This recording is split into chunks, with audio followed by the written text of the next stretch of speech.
जय गुरु जी। संगत जी आज हम अथ द्वितीय रुद्र संहिता प्रारंभ करेंगे। उसका पहला अध्याय का आज हम पाठ करेंगे। परम पौराणिक सुत जी से सोनकादिक ऋषियों की वार्ता। संगत जी, शिव महापुराण जरूरी नहीं है कि हमें इसकी हर एक बात समझ आए, लेकिन जब पंडित जी पूजा करते हैं तो हमें उनके मंत्र तो समझ नहीं आते, लेकिन उनकी मंत्रों की जो पावर है, उनके मंत्रों से जो ब्लेसिंग मिलती है, वो तो हमें ना समझ आए सुनने पर भी मिलती है। इसलिए शिव महापुराण को जरूर सुने। शुरू करते हैं। परम पौराणिक सुत जी से सोनकादिक ऋषियों की वार्ता, जो विश्व की उत्पत्ति, पालन और लय के एकमात्र कारण हैं। उन अनंत कीर्ति वाले गौरीपति, अचित्य रूप वाले निर्मल बौद्ध स्वरूप मायाश्रित किंतु माया रहित शिव जी को मेरा नमस्कार है। श्री व्यास जी ने कहा कि शिव जी का जगत के पिता और शिवाजी माता तथा उसके पुत्र श्री गणेश जी को नमस्कार कर मैं इस संहिता का वर्णन करता हूँ। एक समय नैमिषारण्य में जब समस्त सोनकादिक मुनियों ने परम भक्ति से सुत जी से यह प्रश्न किया कि शिव जी का सर्वश्रेष्ठ स्वरूप क्या है और पार्वती जी सहित उनका दिव्य चरित्र क्या है, लोक के कल्याणकर्ता श्री शंकर जी किस प्रकार प्रसन्न होते हैं और प्रसन्न होने पर क्या फल देते हैं, तथा ब्रह्मा विष्णु महेश ये तीनों देवता शिव जी के अंग से उत्पन्न हुए हैं और इनमें महेश की पूर्णांश है, तथा शिव पार्वती का आविर्भाव और विवाह कैसे हुआ, उनकी उन सब लीलाओं को हमें बताइए। जो परम पौराणिक सुत जी बोले, हे मुनीश्वरों, इस उत्तम प्रश्न के लिए आप लोगों को धन्यवाद है, क्योंकि आप शिव निष्ठों से ने शिव जी की कथा संबंधित 3 बड़े उत्तम प्रश्न किए हैं, जो सुनने वाले को गंगाजल की भांति पवित्र करने वाले हैं। आपके प्रश्न के अनुसार शिव जी के चरित्र को यत्न पूर्वक मैं अपनी बुद्धि के अनुसार कहता हूँ। आप लोग आदर सहित सुनिए। जैसा प्रश्न आपने किया है, ऐसा ही शिवजी से प्रेरित हुए श्री नारद जी ने अपने पिता ब्रह्मा जी से यही प्रश्न पूछा था। तब शिव भक्त ब्रह्मा जी ने प्रसन्न हो अपने पुत्र नारद जी को हर्षित करते हुए शिव जी का यश वर्णन किया था। श्री व्यास जी कहते हैं कि जब सुत जी ने ऐसा कहा तो उनके इन वाक्यों को सुनकर वे सब ब्राह्मण कौतूहल सहित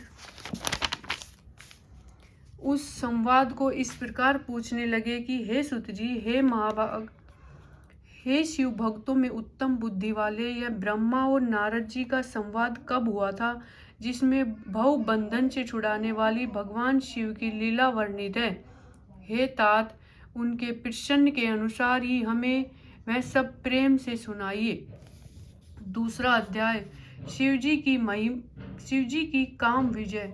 श्री सुत जी बोले, हे विप्रो, एक समय श्री नारद जी जप करने की इच्छा से हिमालय पर्वत की एक अत्यंत सुंदर गुफा में गए, जहाँ देव नदी गंगा जी बड़े वेग से बह रही थी। वहाँ रहकर मुनि श्रेष्ठ नारद जी ने बहुत काल तक तप किया, और जिसमें उन्होंने मौन होकर अहम ब्रह्मा को समाधिस्थ होकर ब्रह्मा राक्षस साक्षात्कार करने वाले विधान को प्रारंभ किया।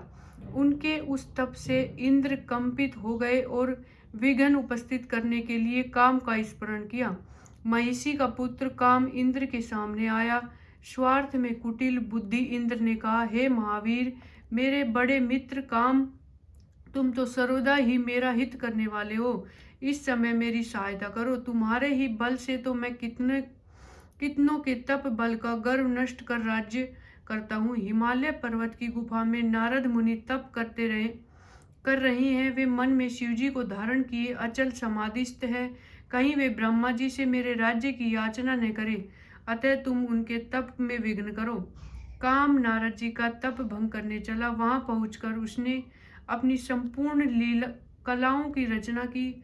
वसंत ने मद से नाना प्रकार का प्रभाव दिखलाया, परंतु नारद मुनि के चित्त में कुछ भी विकार नहीं हुआ, और शिव जी की कृपा से इंद्र का गर्व नष्ट हो गया।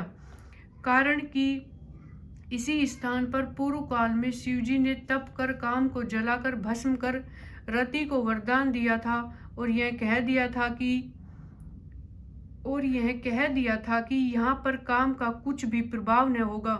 तब अपनी गति को व्यर्थ हुआ देखकर कामदेव नारद जी से इंद्र के पास स्वर्ग में चला गया। इंद्र विस्मित हो नारद जी की प्रशंसा करने लगे। शिव जी की कृपा से नारद जी फिर कुछ काल तक वहां तप करते रहे। पश्चाताप काम को जीत कर नारद जी गर्वित हो गए और शिव जी की माया से मोहित अज्ञानियों के समान उस वृत्तांत को कहने के लिए कैलाश पर्वत पर शिव जी के पास पहुंचे। नारद जी ने रुद्र को प्रणाम कर अभिमान से अपना सब वृत्तांत कह सुनाया और अपने को महात्मा और प्रभु समझा।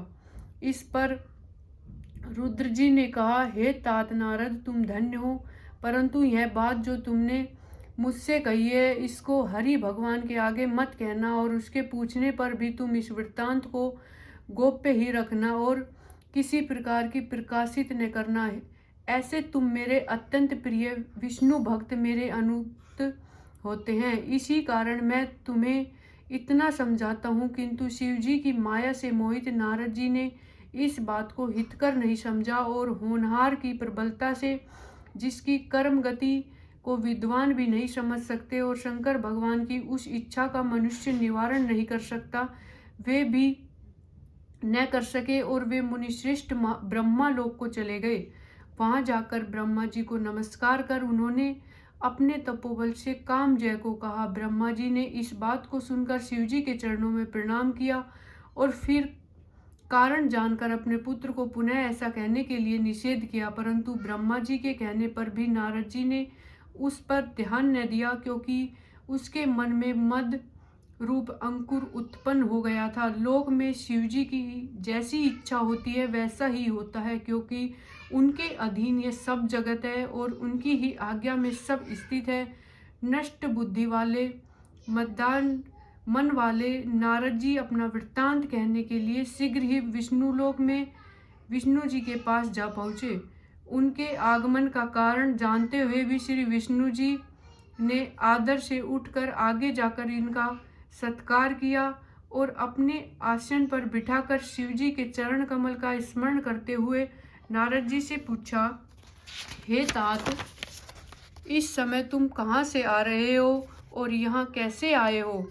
हे मुनिर्व, तुम धन्य हो, तुम्हारे आगमन से मैं पवित्र हो गया। विष्णु भगवान के इस वाक्य को सुन गर्वित नारद मद सहित अपना सब वृत्तांत कह गए। भगवान विष्णु नारद जी के मदपूर्वक और सहेतुक वचन सुनकर सब कारण जान मन ही मन शिव जी की स्तुति करने लगे और नम्रता से मस्तक झुकाकर नारद जी से बोले, हे मुनि श्रेष्ठ, आप धन्य हैं। हे मुने, काम मोहादिक तो उनको सताते हैं जिनके हृदय में तीनों देवताओं की भक्ति नहीं है, परंतु आप तो नैष्ठिक ब्रह्मचारी और सर्वदा ज्ञान वैराग्य वाले हैं, फिर आपको काम विकार कैसे हो सकता है?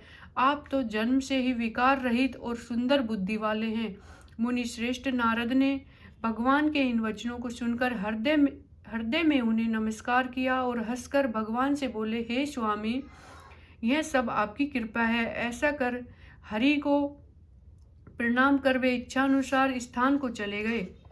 तीसरा अध्याय, नारद जी द्वारा शिव गणों को शाप। ऋषि बोले, हे महाभाग व्यास शिव जी सुत जी, हे महाभाग व्यास शिष्य सुत जी, आपको नमस्कार है जो आपने कृपया कर हमारे लिए इस अद्भुत चरित्र का वर्णन किया है। हे तात, यह सब आप हमसे कहिए।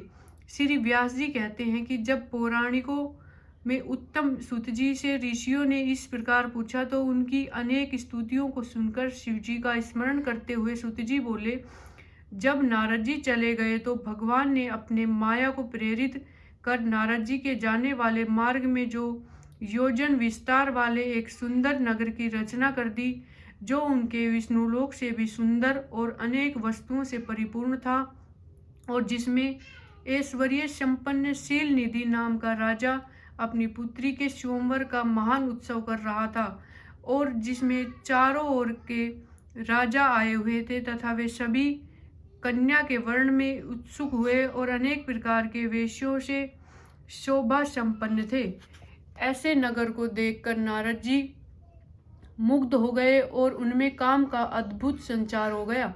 कौतुकी नारद राजा के द्वार पर जा पहुँचे और राजा शीलनिधि ने उन्हें श्रेष्ठ रत्नों के सिंहासन पर बिठाकर उनकी पूजा की और श्रीमती नामक अपनी कन्या को बुलाकर नारद जी के चरणों में प्रणाम कराया। तब उस कन्या को देखते ही नारद जी विस्मित हो राजा से उसका परिचय पूछने लगे और परिचय पाकर काम विहल हो उसको पाने की इच्छा कर राजा से बोले, हे राजन, तुम्हारी यह कन्या सब लक्षणों से युक्त है, बड़ी भाग्यशालिनी है और धन्य है।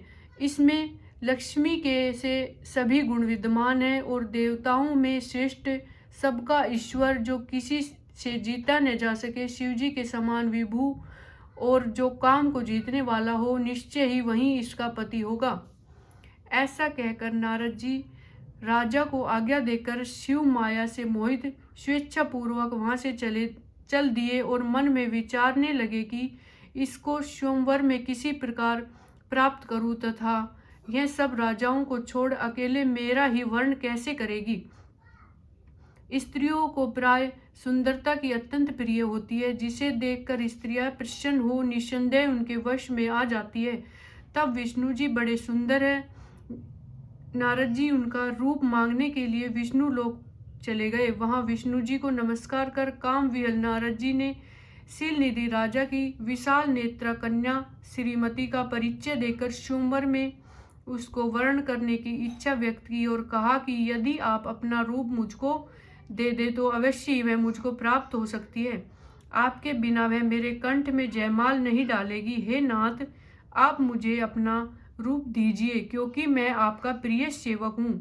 सुत जी कहते हैं कि मुनि के इस वचन को सुनकर भगवान हंसे और शिव जी की प्रभुता को जानकर दया से यह वचन बोले, हे मुने, आप जहाँ जाना चाहे चले जाइए। जैसे वैद्य रोगी का हित करता है, वैसे ही मैं आपका प्रिय कार्य करूँगा, क्योंकि आप मेरे प्यारे हो। ऐसा कहकर भगवान विष्णु ने मुनि को बंदर का मुख दे दिया और इसी पर कृपा करने के लिए अंतर्ध्यान हो गए। मुनि ने समझा कि हरि ने मुझ पर कृपा कर दी, वह कृतार्थ हो चले, परंतु उनके यत्न को नहीं पहचाना। फिर मुनि श्रेष्ठ नारद जी शीघ्र ही वहां गए जहां राजपुत्रों से घिरा हुआ स्वयंवर हो रहा था। फिर तो राजपुत्रों से व्याप्त और दिव्य वह स्वयंवर सभा, जो उस समय इंद्र की सभा के समान शोभायमान हो रही थी, उसमें जाकर नारद जी बैठ गए और विचारने लगे कि अब तो विष्णु रूपधारी मुझको राजकन्या निश्चय ही वर्ण करेगी, क्यों उन्होंने अपने मुख को कुरूप नहीं जाना। अन्य सब मनुष्यों ने भी मुनि के पूर्व रूप को ही देखा और अन्य सभी राजपुत्रों ने भी उस भेद को न जाना, परंतु वहां दो रुद्रगण जो ब्राह्मण के वेश में नारद जी की रक्षा के लिए आए थे, वे उस वेद को जानते थे। वे दोनों मुनि को मूढ़ समझकर मुनि के पास गए और परस्पर बातें करते हुए नारद जी की हंसी करने लगे। छल युक्त उन्होंने नारद जी का परिहास किया। काम विहल मुनि ने उनके वाक्य को यथार्थ रूप में नहीं सुना और राजकन्या को प्राप्त करने की इच्छा से उसी को देखते हुए मोहित हो गए। इस बीच वह राजकन्या बहुत सी स्त्रियों सहित अंतःपुर से पतिवरण की इच्छा से चली, जिसके हाथ में स्वर्ण की माला थी और वह सुंदर व्रत वाली साक्षात लक्ष्मी के समान सभा में आ पहुंची तथा अपने समान वर को ढूंढती हुई घूमने लगी। तब मुनि का और सब रूप तो विष्णु का सा था, किंतु मुख बंदर का सा देखकर वह मुनि पर अत्यंत कुपित हुई और वहां से दृष्टि हटाकर प्रसन्न मन से चली गई। आगे चली, उससे सारी सभा को देखा, पर किसी को अपने अनुरूप न पाकर माला नहीं पहनाया। इसी समय राजा जैसा स्वरूप धारण किए हुए श्री विष्णु जी वहां आए, जिन्हें राजकन्या के सिवा किसी ने नहीं देखा। भगवान को देखते ही कन्या का मुख कमल प्रसन्न हो उठा और वर चाहने वाली उससे भगवान के गले में माला पहना दी।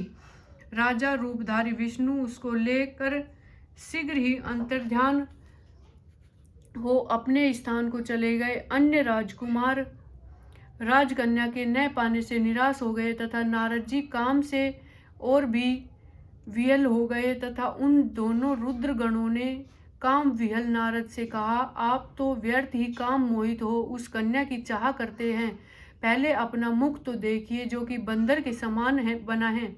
सुत जी कहते हैं कि उनके वाक्य सुनकर नारद जी ने आश्चर्य किया और शिव जी की माया से मोहित उन मुनि ने अपना मुख जल में डालकर देखा तो अत्यंत कुद्र हो उन्होंने दोनों गणों को शाप दे दिया और कहा कि तुमने मुझ ब्राह्मण की हंसी की है, अतः राक्षस हो जाओ। शिवजी के गण उनके इस शाप को सुनकर और मुनि को मोहित हुआ जान कर कुछ भी न बोले और शिवजी की स्तुति करते हुए अपने स्थान पर चले गए। यह सब शिव की इच्छा थी। चौथा अध्याय।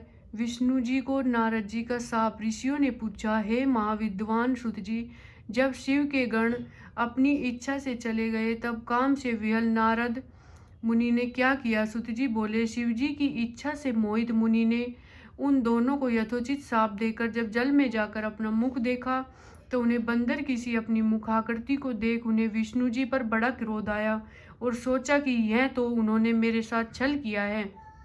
इसी कारण वे कुद्र हो विष्णु लोक को चले गए और बड़ी हुई अग्नि के समान वाक्य कहने लगे। शिवजी की इच्छा से उनका ज्ञान नष्ट हो गया था और वे गर्व से पूर्ण वचन बोल रहे थे।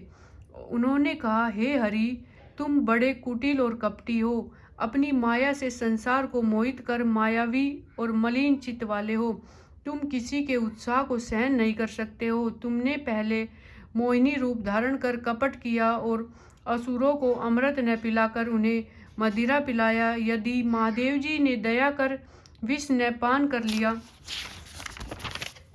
होता तो तुम सब बहानेबाजों की सारी माया ही नष्ट हो चुकी होती। हे विष्णु, तुमको कपटी चाल बड़ी प्यारी है। तुम्हारा स्वभाव अच्छा नहीं है। इसी से तो परमात्मा शिवजी ने ब्राह्मण को सबसे ऊपर कहा है। आजकल वे तुम्हारी चालबाजी पर पछताते हैं।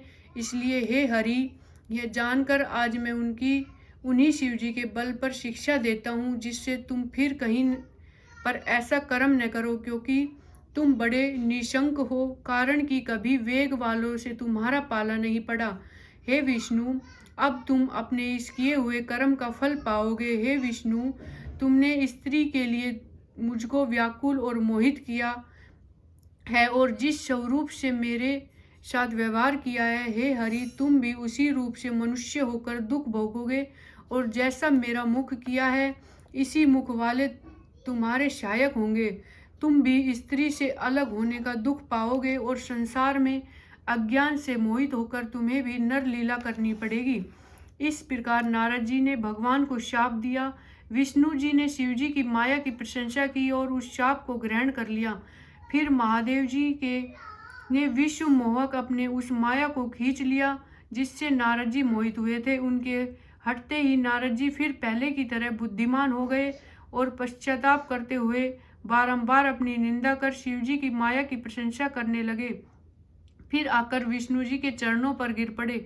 भगवान ने उठाकर उन्हें अपने आसन पर बिठा लिया। नारद जी ने क्षमा की प्रार्थना की तो विष्णु ने समझा कर कहा कि हे नारद, खेद मत करो, तुम मेरे श्रेष्ठ भक्त हो, इसमें संदेह नहीं। तुमको नरक नहीं होगा, क्योंकि तुमने मद से मोहित होकर शिवजी का वाक्य नहीं माना था। तुम उनके और हमारे भी बड़े भक्त हो, इससे शिवजी तुम्हारा कल्याण करेंगे और यह तो तुम्हारे गर्व नाश के लिए ही उन्होंने ऐसी माया की थी। भगवान शंकर गर्व के हरण करता है। वह परमात्मा सच्चिदानंद स्वरूप निर्गुण और निर्विकार है। साथ ही वे सत रज तम तीनों गुणों से परे निर्गुण और सगुण भी है। उन्होंने ही मुझको जगत का पालक, विधाता को सृष्टा और रुद्रा को सबका सहर्ता किया है। हे नारद, अब तुम्हारे लिए यदि सुखद है कि तुम अपने सब संशय छोड़कर शिवजी के श्रेष्ठ यश का गान करो और अन्यमति होकर सर्वदा शिवजी के सतनाम स्रोत का जाप किया करो। इसको जपने से शीघ्र ही तुम्हारे सब पाप नष्ट हो जाएंगे। हे मुनि, शिव जी की पूजा से समस्त पाप नष्ट हो जाते हैं। अतएव तुम भी पैर से लेकर मस्तक पर्यंत अच्छी तरह भस्म लगाकर ओम नमः शिवाय मंत्र का जाप किया करो। शिव जी के प्रिय रुद्राक्षों को यत्न से सब अंगों में धारण करो। सर्वदा शिव जी की कथा कहो, सुनो और शिव भक्तों को अच्छी तरह बारंबार पूजो। निरालस्य हो, सर्वदा शिव जी की शरण में रहो। शिव जी के स्वच्छ चरणों को हृदय में धारण करो और शिव के प्रिय आनंद वन में जाओ। वहाँ विज्ञेश्वर को देखकर भक्ति से उनका पूजन करो तथा उनकी विशेष स्तुति और प्रणाम कर बंधन रहित हो जाओ। हे मुनि, इसके पश्चात आप चाहे जहाँ गमन करना, मेरे शासन से ब्रह्मलोक में जाना और वहाँ पर अपने पिता ब्रह्मा की स्तुति और नमस्कार करना तथा उनसे भी शिवजी का महात्म्य पूछना। वहाँ वे तुम्हें शिवजी के 100 नामों का स्रोत सुनावेंगे। हे मुनि, आज से तुम शैव हो जाओ, शिवजी तुम्हारा कल्याण करेंगे। ऐसा कहकर शिवजी की स्तुति करते हुए उनका स्मरण और नमस्कार कर वे वहीं लुप्त हो गए। 5वां अध्याय, नारद जी का परिभ्रमण। सूत जी बोले, हे ब्राह्मणों, विष्णु जी के अंतर्ध्यान होने पर नारद जी भक्ति पूर्वक शिवलिंगों का दर्शन करते हुए पृथ्वी पर विचरने लगे। उन्होंने कितने ही शिवलिंगों का प्रेम पूर्वक दर्शन किया। उसी समय वे रुद्र के गण, जिन्हें उन्होंने शाप दिया था, उनके समीप में जाकर चरणों पर गिर उनसे क्षमा मांगी और कहा कि हे मुनिवर, आपका अपराध करने वाले हम वास्तव में ब्राह्मण नहीं हैं, किंतु हम दोनों महादेव जी के गण हैं, जिन्हें राजपुत्री के स्वयंवर में माया से मोहित चित होकर परेश की प्रेरणा से आपने हमको शाप दिया था। उस समय हमने कुशमय जानकर मौन रहना ही अच्छा समझा था, अन्यथा आप हमारा प्राण भी ले लेते, परंतु अब तो आप प्रसन्न होकर हम पर कृपा कीजिए। सूत जी बोले कि जब उन गणों ने भक्ति और आदर से इस प्रकार प्रार्थना की तो उनके वचनों को सुनकर पश्चाताप करते हुए मुनि ने कहा, हे सत्पुरुषों, मैं मान्य महादेव जी के गणों, शिव जी की इच्छा से पहले निश्चय ही मेरी बुद्धि नष्ट हो गई थी, जिससे मोहवश मैंने तुमको शाप दे दिया। परंतु जो कुछ कहा गया वह तो होना ही है। तो भी हे गणों, सुनो, मेरे अपराध को क्षमा करो। अब मैं तुम्हारे शापोद्धार का उपाय करता हूँ। तुम श्रेष्ठ मुनि के वीर्य से जन्म लेकर राक्षस होंगे, जहाँ तुम्हें सब प्रकार ऐश्वर्य, प्रताप और बल प्राप्त होगा। तुम संपूर्ण ब्रह्मांड के राजा और जितेंद्रिय शिव भक्त होंगे और वहीं शिव के दूसरे शरीर से मरकर पुनः अपना पद प्राप्त करोगे। सूत जी कहते हैं कि नारद जी के इन वाक्यों को सुनकर महादेव जी के गण प्रसन्नता से अपने स्थान को चले गए। नारद जी भी शिवलिंगों का दर्शन करते हुए दूसरी ओर पृथ्वी पर पर्यटन करने लगे। चलते चलते वे काशीपुरी में काशीनाथ जी के दर्शन करने गए, जो सबसे ऊपर विराजमान शिव जी को प्रिय, शिव को सुख देने वाली और शिव स्वरूपिणी नगरी है। उनके दर्शन कर वे कृतार्थ हो गए। वहाँ परम आनंद से उन्होंने काशीनाथ शिव जी का पूजन किया और उनकी महिमा वर्णन करते हुए प्रेम से विह्वल हो गए। पश्चात नारद जी ब्रह्मलोक को गए। वहां जाकर उन्होंने अनेक प्रकार से अपने पिता ब्राह्मण से शिव यत्न को पूछा। जय गुरु जी। ओम नमः शिवाय। शिव जी सदा सहाय। ओम नमः शिवाय। गुरु जी सदा सहाय। संगत जी, अगली वीडियो में हम 6वें अध्याय का पाठ करेंगे, जिसमें हम जानेंगे ब्रह्मा जी द्वारा प्रकृति के 25 तत्वों का वर्णन। जय गुरु जी।